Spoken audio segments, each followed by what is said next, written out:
My store makers എന്ന YouTube ചാനലിൻ്റെ റോക്കിയുടെ അഭിമുഖത്തിൻ്റെ രണ്ടാം ഭാഗം പുറത്തു വന്നിട്ടുണ്ട്. അതിൽ അഖിൽമാരെ കുറിച്ച് രൂക്ഷമായി അദ്ദേഹം വിമർശിച്ചിരിക്കുകയാണ്. എന്നത് വെച്ചാൽ അഖിൽമാരാർ പറയുന്ന പല സ്റ്റേറ്റ്മെൻറ്റുകളും അഖിൽമാരാറിനെ ഓർമ്മിക്കാൻ വേണ്ടിയിട്ട്, അല്ലെങ്കിൽ അഖിൽമാരാറിൻ്റെ കോൺട്രവേഴ്സി ജനങ്ങൾ വീണ്ടും കാണാൻ വേണ്ടിയിട്ട് മനഃപൂർവ്വം ഉണ്ടാക്കുന്ന ഒരു വിവാദമായിട്ടാണ് അദ്ദേഹം ഇപ്പോൾ പരാമർശിച്ചിരിക്കുന്നത്. അത് ഏത് പൊട്ടന്മാർക്ക് മനസ്സിലാവും എന്ന രീതിയിലാണ് അദ്ദേഹം ഇപ്പോൾ പറഞ്ഞിരിക്കുന്നത്. സിബിനെ കുറിച്ച് അദ്ദേഹം ഇപ്പം പറഞ്ഞിട്ടുണ്ട്.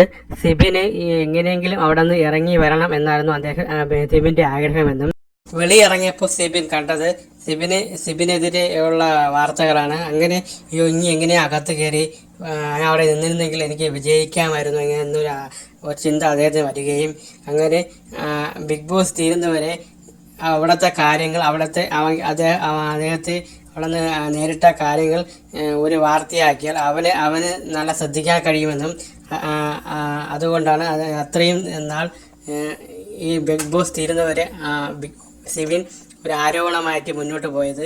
ഇപ്പോൾ സിബിനെ കാണാൻ പോലും ഇല്ലെന്നാണ് അദ്ദേഹം പറയുന്നത്.